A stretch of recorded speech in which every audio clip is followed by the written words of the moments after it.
Muy buenos días para todos. Bienvenidos al Club de Revista de los Servicios de Medicina Interna de la Universidad del CES y de la Universidad Pontificia Bolivariana. El día de hoy, como es costumbre, vamos a hablar de un tema de particular interés para la práctica reumatológica. Usualmente nos acompaña el doctor Sebastián Herrera. El doctor Sebastián es médico reumatólogo de la Clínica Las Américas de ART Médica y de su consulta privada y es autor de las guías Panlar de Lupus. También nos acompaña usualmente el doctor Carlos Jaime Velázquez Franco. El doctor Carlos Jaime es médico reumatólogo de la Clínica Universitaria Bolivariana y es profesor asociado y jefe del programa de medicina interna de la Escuela de Ciencias de la Salud de la Universidad Pontificia Bolivariana. Ellos dos no nos pueden, por distintos motivos, acompañar el día de hoy, pero en todo caso estamos los demás para realizar la discusión del artículo. Estamos, como siempre, los fellow y residentes que son rotantes y también nos acompaña particularmente hoy la doctora Diana Cristina Varela como la fellow de segundo año del programa de reumatología que va a estar encargada de la discusión.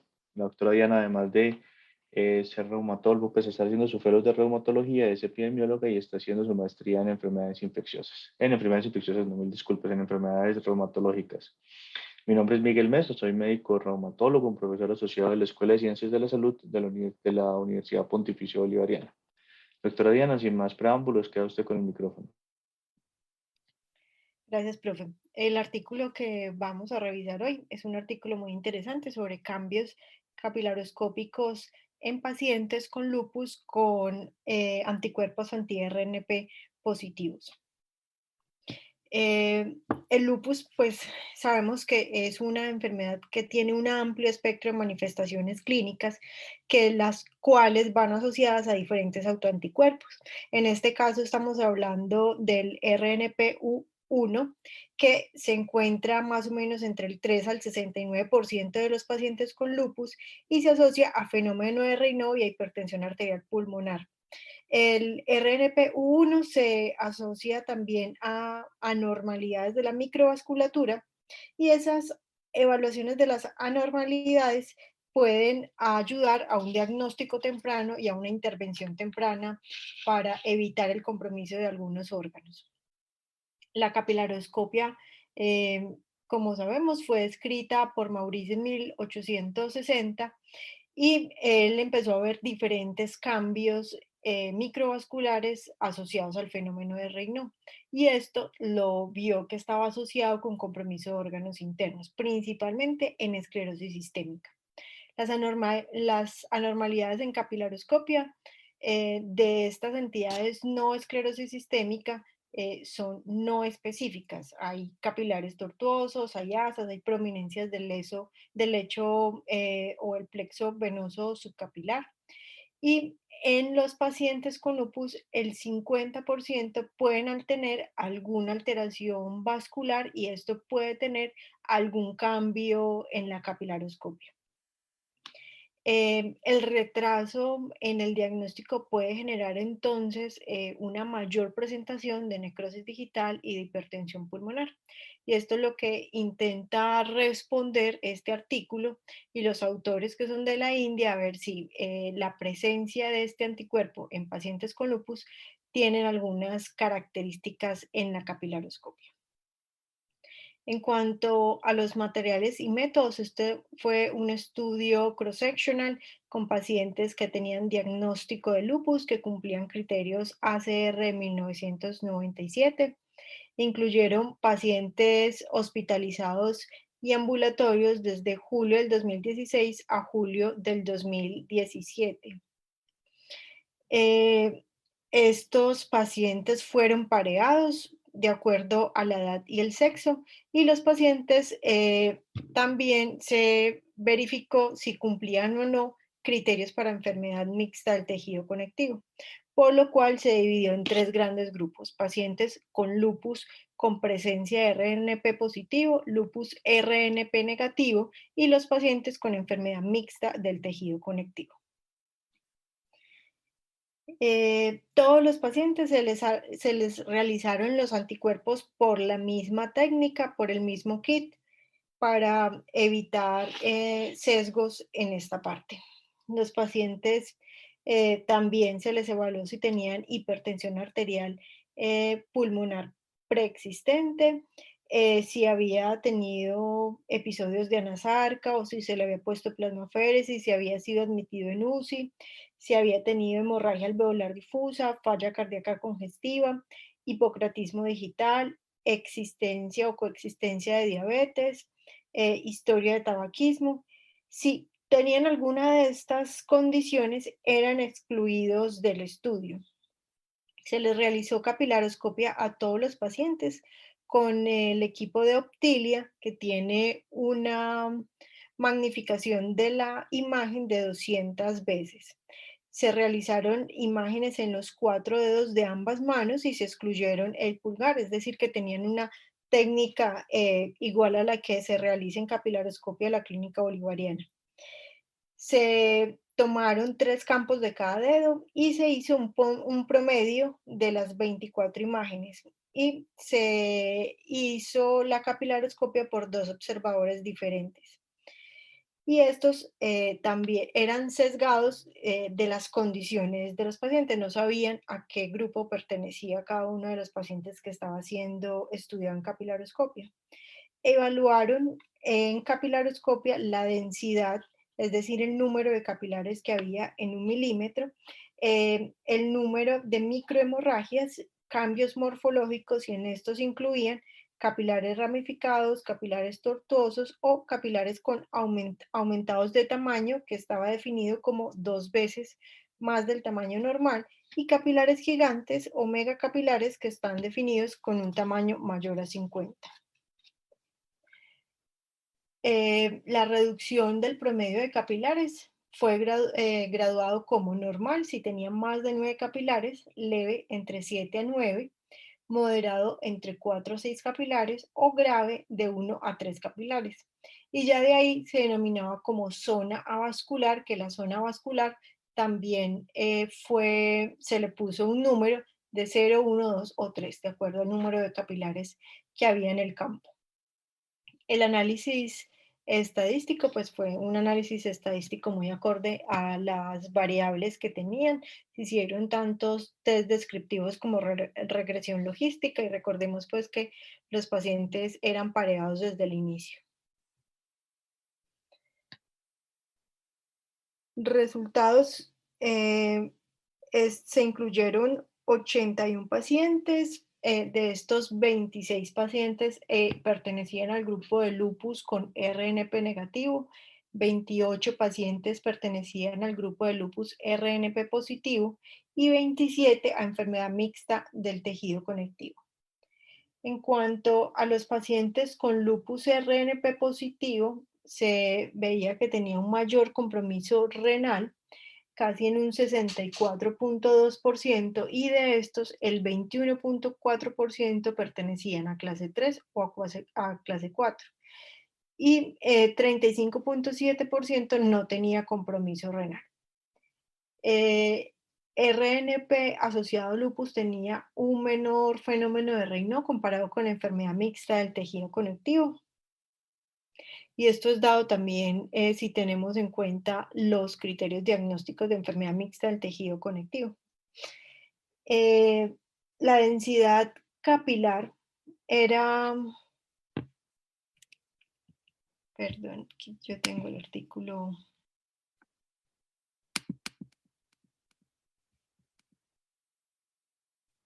Acá.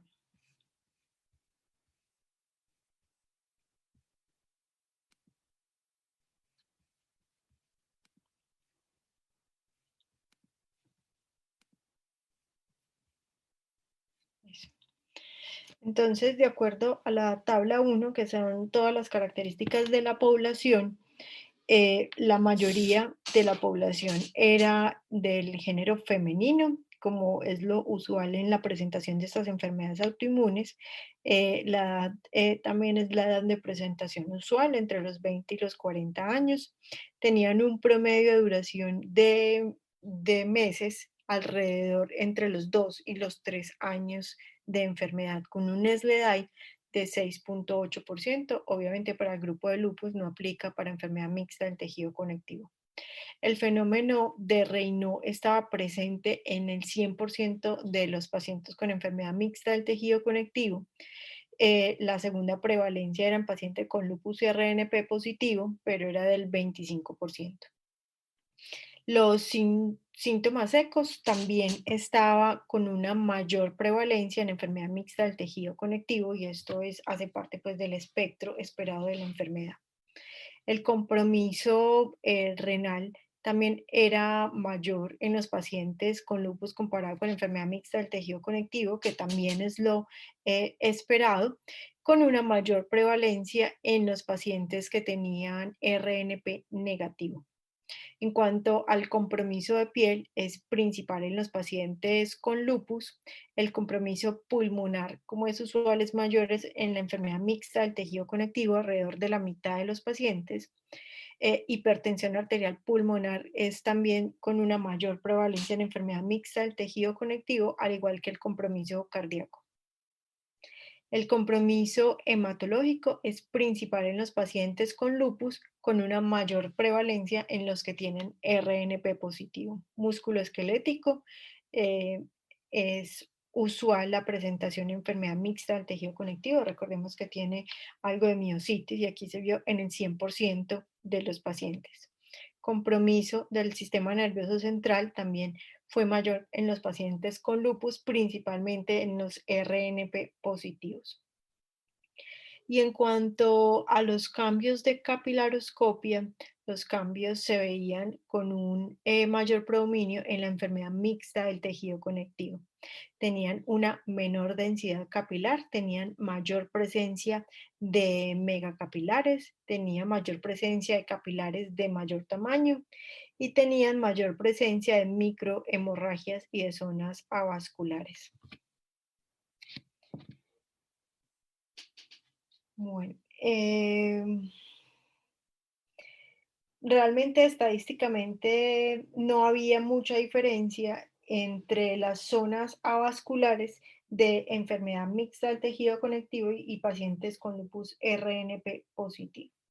La regresión lineal mostró que había significativamente una reducción en la densidad capilar en los pacientes con lupus RNP positivo y que después de que se ajustara por los factores que pudieran ser de confusión como fenómeno de Raynaud, duración de la enfermedad, compromiso pulmonar, capilares de mayor tamaño, eran más frecuentes en los pacientes con lupus RNP positivo comparado con lupus RNP negativo. Al igual que los megacapilares, los capilares ramificados y las microhemorragias no presentaron, aunque había tendencia a tener mayor predominio en los pacientes con enfermedad mixta del tejido conectivo, no había diferencia estadísticamente significativa, sobre todo en alteraciones de la morfología y en la presencia de microhemorragias. Bueno, al ajustar por duración de enfermedad y compromiso pulmonar, la enfermedad mixta presenta una mayor reducción de la densidad capilar comparado con los pacientes con RNP positivo y no había diferencia en la presencia de megacapilares o aumento de tamaño o microhemorragias. El score del área avascular no fue estadísticamente diferente entre los grupos de lupus, pero sí tenían una mayor prevalencia en los pacientes con enfermedad mixta. Profe, ahí antes de iniciar la discusión, ¿algo que decir? Pero esperemos a la discusión para que le casquemos de una vez a todo al final. Listo.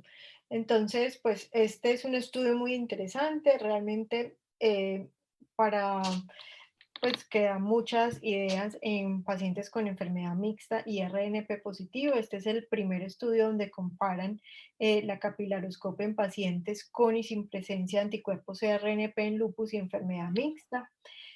Se vio que había una disminución significativa en la densidad capilar y en las áreas avasculares en pacientes con lupus RNP positivo y que los cambios en capilaroscopia son mucho más marcados en enfermedad mixta, que la capilaroscopia nos va a permitir diferenciar entre un fenómeno de Raynaud primario y secundario, y que esto ha sido pues muy estudiado ampliamente en pacientes con esclerosis sistémica, que incluso hace parte de los criterios clasificatorios, pero que en otras enfermedades autoinmunes sabemos que pueden haber algunos cambios en capilaroscopia, por ejemplo en lupus, donde se ha descrito que hay mayor presencia de capilares tortuosos, aumento del tamaño y microhemorragias, pero sin embargo nos falta todavía emplear mucho más para poder que esto haga parte del estudio de estas enfermedades autoinmunes.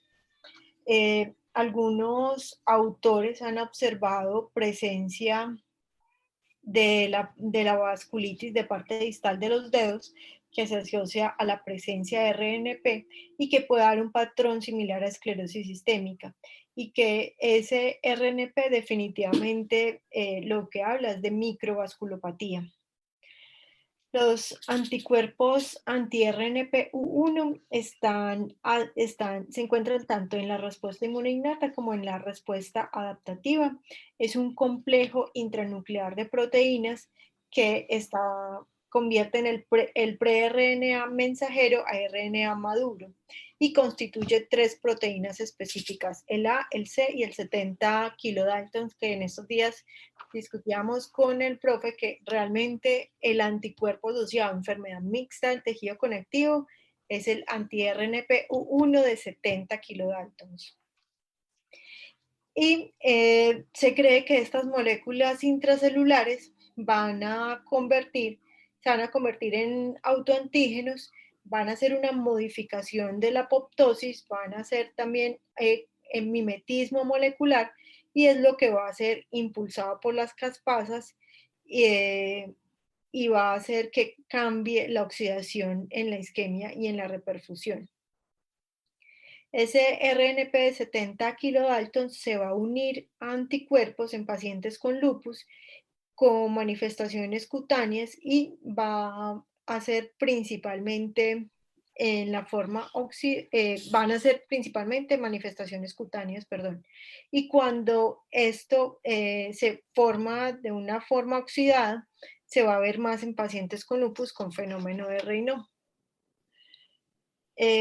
Los pacientes con enfermedad mixta del tejido conectivo sabemos que están asociados a un RNP a altos títulos que van a generar mayor frecuencia de hipertensión pulmonar, que está atribuido a la presencia directa de este anticuerpo, y que hacer ese seguimiento con capilaroscopia nos puede mostrar una utilidad para predecir esa vasculopatía sistémica, esa afectación de órganos, mirar o detectar a tiempo hipertensión arterial pulmonar, evitar las isquemias digitales, y esto puede tener un impacto en la mortalidad en este grupo.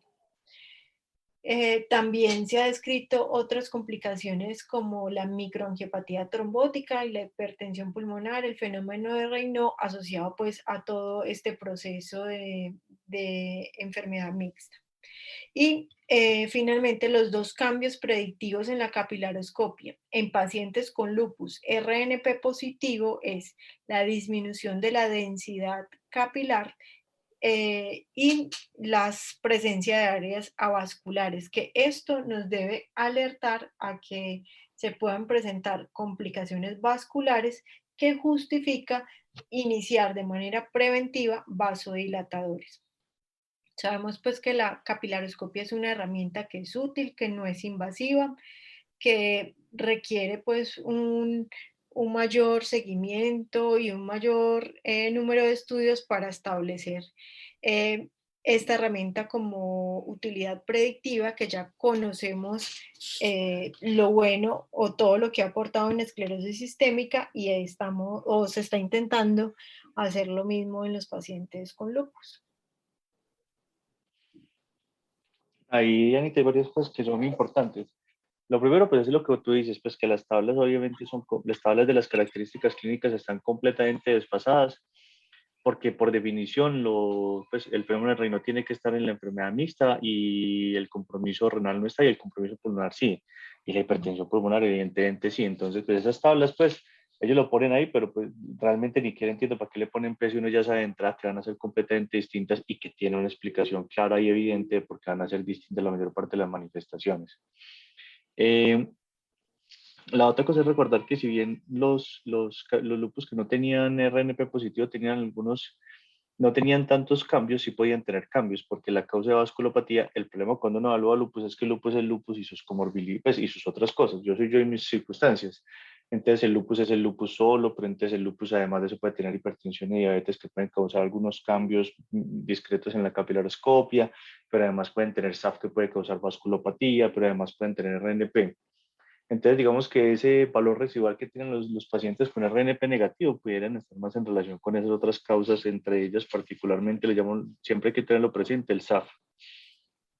La otra cosa, ellos hablan de dosis dependencia de RNP, que uno no sabe si es dosis dependencia o simplemente especificidad, por lo que tú mencionas, Yanita, que hay algunos RNPs que son más para manifestaciones cutáneas y otros RNPs que son para manifestaciones ya como vasculopáticas. Ahí quizás uno podría digamos que razonablemente hacer como hilar al revés y decir que cuando uno tiene un paciente con cambios vasculopáticos y un RNP, uno podría decir que ese es un RNP, como tú dices, que tiene las características vasculopáticas y que ese paciente pudiera hacer complicaciones del espectro de la esclerosis sistémica. Entonces ahí uno podría estar empezando a tener como una utilidad de capilaroscopia en lupus relativamente bien definida. No sé tú qué opinas. Sí, profe, yo creo que esto a medida del tiempo cada vez vamos a emplear mayor especificidad en anticuerpos porque cada uno de estos va a aportar una vía inmunológica diferente y unas características diferentes. A mí me pareció interesante el estudio porque digamos que en esclerosis sistémica es algo que sabemos muchos cambios, pero que lupus, enfermedad mixta y apenas están abriendo el camino para describir todas estas características. Ahora, la otra cosa que también es muy importante es que eso también nos habla de que realmente el espectro de los cambios en capilaros se definen o no por la presencia de fibrosis, que eso lo hemos discutido hasta la saciedad pues, en los estudios de revista. Y es que los patrones de esclerosis sistémica se producen por la tendencia a la fibrosis intrínseca que tienen los pacientes con esclerosis. Y que en las enfermedades que logren manifestarse como el espectro de la esclerosis sistémica, al no tener ese componente de fibrosis tan marcado, harán todos los otros cambios que serán similares a la enfermedad mixta. La otra pregunta es por qué la enfermedad mixta es tan vasculopática. ¿Usted qué opina, Diana? O el doctor Diego. Esa es pregunta difícil, pues se las valgo que es difícil. Entonces no tienen que saber. Pues porque por la presencia de anticuerpos, porque se asocia mucho a esclerosis sistémica y la esclerosis sistémica, pues su blanco es la microvasculatura, entonces va muy de la mano con esto.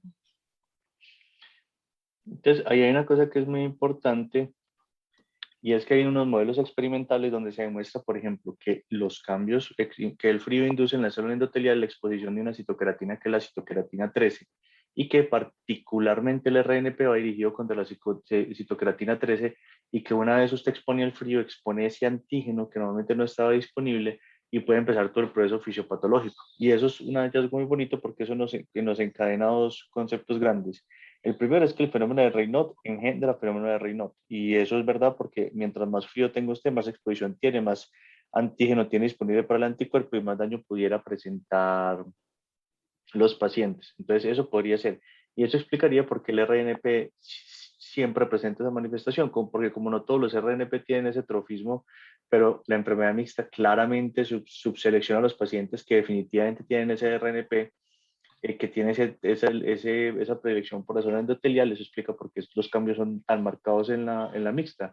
Recordemos, por ejemplo, que el problema del RNP y el SMID es que a veces uno no sabe cuál es cuál y eso puede dificultar cuando uno está evaluando la presencia de un verdadero RNP en la práctica clínica. Aunque ellos en teoría detectaron ahí por un ensayo directo contra URNP1, pues entonces no pensaría uno que hubiera tanta dificultad. No sé, Anita, ¿tú qué opinas de eso? Pues cuando utilizan kit de Lisa, el anticuerpo es muy específico. Perfecto. Y la otra cosa entonces es lo que yo te digo, por eso es que curiosamente los cambios en piel y por eso es que todos los cambios y la distribución incluso de la esclerosis sistémica se produce como se produce porque la inducción al frío parece que por lo menos en la célula endotelial estuviera expresando algunos antígenos que normalmente no están como una medida de supervivencia en relación al frío o como una adaptación al frío, y eso explica todo ese fenómeno fisiopatológico. Entonces, y también explica por qué, por ejemplo, en las tierras frías normalmente hay más esclerosis, por ejemplo, en Bogotá, donde está nuestro querido y recordado Santiago Bernal, que no se conecta últimamente y lo extrañamos, eh, que es otro de los tautólogos de nuestro grupo. Y eso también explicaría por qué, por ejemplo, una protección del frío pudiera, entre comillas, ralentizar o disminuirle la tasa de producción de la enfermedad. Entonces, simplemente recordar que ya hay algunos modelos animales que explican esto y que nos encadenan todo esto, y lo que dice la doctora Diana Varela es fundamental. Recordar siempre que la santa trinidad de todas las enfermedades tipo esclerosis sistémica o las enfermedades que están dentro del espectro de la esclerosis sistémica incluyen los anticuerpos, la vasculopatía y en mayor o menor grado la fibrosis, siendo donde la fibrosis es predominante en la esclerosis sistémica. Pero la vasculopatía siempre hace parte de esa diada donde está los anticuerpos, la vasculopatía y posiblemente la inducción al frío de algunos antígenos que normalmente no se expresan. Doctora Diana, ¿usted nos quiere dar algún colofón para el club de revistas? No, profe, creo que ya lo hemos discutido todo ampliamente. Perfecto, doctora. Yo le estoy muy agradecido. Usted es una gomosa de la Capilar y nos encanta que usted sea siempre la que nos presenta los artículos de Capilaro. No nos queda más sino decirles que nos esperen el próximo mes para nuevas discusiones y nuevos artículos. A la doctora Diana Varela, nuestras infinitas gracias por su participación. A todos los asistentes y las personas que nos escuchen, nuestro agradecimiento sincero. Y no nos queda más que decirles gracias totales. Gracias, profe. Feliz noche Muchas para todos. gracias. Chao, muchachos. Feliz Hasta luego. noche.